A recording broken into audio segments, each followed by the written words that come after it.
Alrighty, here we go. So I thought about this for a little bit, and I've done, but what are you going to do about it? And I think maybe I should just make this a series. I don't know. Maybe I'm too lazy to look for the videos. But the thing is that ultimately people can teach all this history, and you can have Malcolm X who read hundreds and hundreds of books while in prison in Boston, in the Boston area, Massachusetts, I should say. In Newtown and other libraries and whatnot, reading all sorts of stuff. But a lot of folks, a lot of the lefties will say is, of course, is that the proletariat doesn't have time to read this. They don't have time to read all this stuff. And then you'll have folks who will just say, well, Americans are sheeple. They're idiots. They're ignorant. They'll just follow their, they'll just, they just follow the rules and they just continue on. What the fuck do you expect them to do? I talk about balkanization too, but the only way to do that is to hurt people financially. You're just mad because what the fuck do you expect them to do? Do you expect them to be like Palestinians and just start throwing rocks at National Guard posts or something? What the fuck do you want out of them? And more to the point, do you care that they're actually sheeple, or do you care that they're sheeple for the federal government and not for you? That's really the real question, isn't it? They don't give a shit about people being sheeple. They just want them to be sheeple for whatever bullshit comes out of their fucking mouth. It makes me upset because I know Americans in general are ignorant. They fear socialism because they don't know what the fuck it is, etc., etc. I just, that's the real question, isn't it? Trying to figure out how to crack the nut, so to speak, of getting people out there and doing something about the conditions that are, destroying the planet and everything. And of course, a lot of the people that do this, they talk down to them. They talk down to them. They make them feel stupid. They alienate them. And that, I've seen this with Second Thought as well. Like I said, Second Thought is the guy who I guess can bring more people over to the left, convert them, if you will. But since he's worked with people like Paul Morin and he's worked with Bay Area 415, that sort of deep-seated ideology is kind of seeped in. And I've heard him say the words, the capitalist core. The U.S. being the capitalist core, this and that. When you start using language like that, you're going to lose people. You're going to lose people.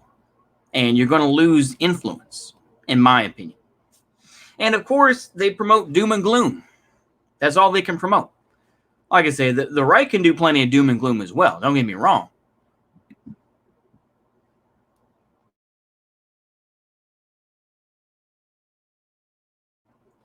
They can do gloom and doom all day. But I think the left really promotes a lot of doom and gloom now. We're going to run out of water, the millions of climate refugees and everything else like that. Billions of people are going to die. Of course, you always have to ask, well, what are you going to do about it? They'll say, build cities and continue to pollute the earth. Put in windmills. What are those windmills made of? Shut up. They don't want to say it's made of plastic and, everything else that, they don't really like where it comes from. Nuclear. No, nuclear is bad. Nuclear bad. Arr! They hate talking about nuclear. And like I said, I realize this is a retread of a lot of stuff that I've said, but I get so tired of this alienation. You get so far, you get your head so far up your own ass about all this shit that you know, and you don't know how to talk to ordinary people about it. This is the problem with conspiracy theorists as well, or truthers, or whatever nicer term you want to say, in case people want to say, well, conspiracy theorist was invented by FBI. I know, fine. I'll just use truther then. But these folks just want to preach the word. That's all they want to do. They're no better than evangelicals or whatever else. It's just about preaching the word. It's about bringing, just winning hearts and minds, or whatever the case may be. Speaking of this, I'm still reading through Malcolm X, and he's talking about the difficulties of getting people to join the Nation of Islam, because there was, like I said, the Nation of Islam has had numerous splits. And particularly when Farad Muhammad gave the power of the Nation of Islam to the Honorable Elijah Poole, a lot of people said, nah, no thank you. You also had this group called the Ahmadiyya,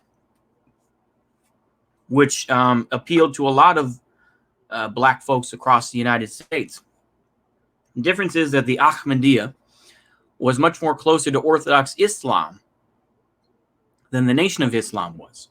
Nation of Islam only practiced maybe one or two aspects, or the 5 principles of Islam. They did not kneel. They didn't perform, they did not practice the Shahada, amongst many other. This is why people consider, the Nation of Islam not to be real Islam. And they basically sat in chairs. They sat in chairs for the whole thing. So Malcolm X, at least according to this book, realized pretty early on, it's like, I can see why you don't have a whole lot of people. It's the same thing, Nation of Islam was like, we don't need to get involved with politics, this and that. We don't need to get involved with this other stuff. Like I say, and so it sounds like, at least according to this book, that he had his doubts early on. Now, of course, people that don't like this book, I understand. Manning Marable's book about it, and they'll say, oh, it's, it's just been, it's worse than it's been commodified and anything else, but it's just, I don't know. In general, they don't like this book. And the fact is that the guy who wrote it died just after the publishing of this book. But I don't know. I still see it as interesting. I'll probably, see if I can scrape together enough money and actually see their critiques of this book. But I don't know. I still find it interesting, to say the least. And the amount of trouble he had, in Malcolm X's trouble getting folks to join the Nation of Islam, And he was transferred to Temple Number 7, which later became a Sunni Muslim mosque, legitimate one in Harlem. But yeah, I don't know. It's very difficult to bring folks in. I think that everyone's trying to talk about it, and yeah, you can convert people online, but that doesn't mean they're going to show up in real life. And ultimately, it's just a circle jerk online, which basically is what the political side of the internet is. Really, it's just a series of circle jerk areas of safe spaces where people can just, they can all repeat the same thing and just preach to the choir, right? I mean, that's the whole idea, where it's just like, you can have your lefty poll, or you can have your Discord server that you keep all the bad folks out of, or your YouTube channel, or whichever, right? Or your Twitch channel. And if someone says something that you don't like, you can just block those folks. That's the whole idea of the internet as it is, or social media more specifically, And people prefer circle jerking. That's the whole thing. People prefer all that. In general. It's like, if you don't like what I have to say, please say something. I don't block you. Go ahead and say what you will.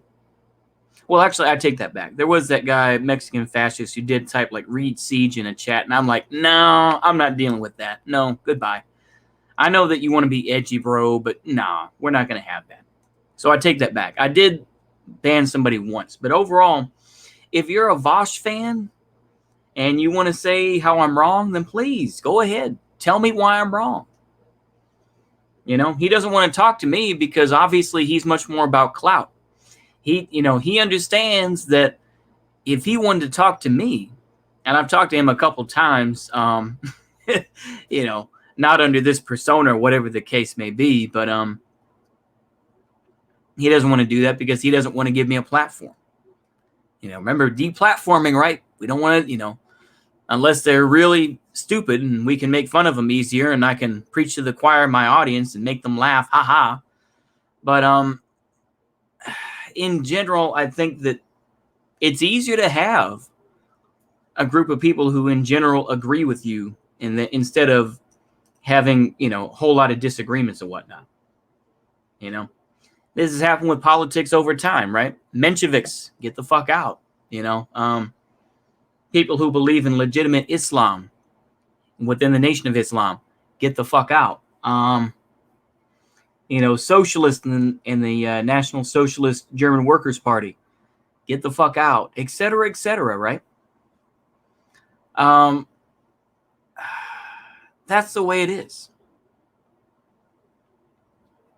People prefer to have those circle jerking areas than real life. And so ultimately, they're not going to do anything. That's the whole thing. But what are you going to do about it? This is the question I have when talking about, when I listen to people in general about politics, where it's just like, they teach about the history of Israel. Yeah, very bad. Or when they teach about the history of the United States and slavery and everything else. Yeah, very bad. What are you going to do about it? They, like I say, crickets. That's why I kept that pause in there, that particular one. It's crickets. Chirp, chirp, chirp, chirp. Or they'll point to some random group or something like that, and they'll say, join this group over here, or give money to this organization here, or give money to my podcast. They don't have any answers. That's the problem with politics. And this is the whole idea of these people are sheeple, this and that. I don't think it's necessarily that they are just sheeple. It's also the sense of, what the fuck are you going to do for me? Reaching out to people based on self-interest. And I'll put it this way, and I know people are going to disagree. I know that there's a couple folks, but when you see, Cultured Thug and his little groups, what is it? The American Third Positionist or whatever it is, but they had good ideas that they had to try to address the issues of the day. Now, of course, people aren't going to read it.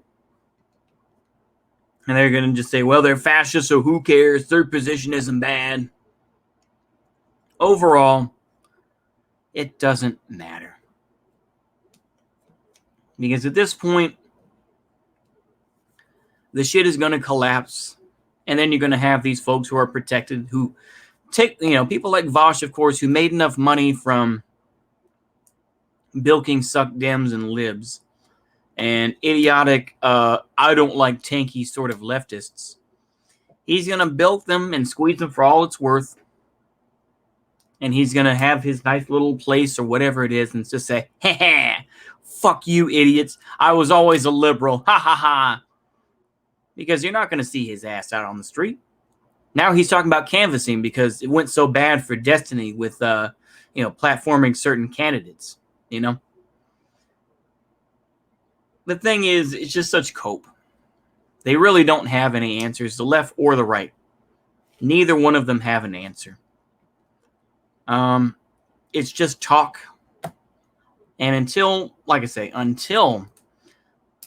the value of the dollar completely becomes worthless, until that day, and the U.S. doesn't have an alternative right away, which could happen, who knows, right?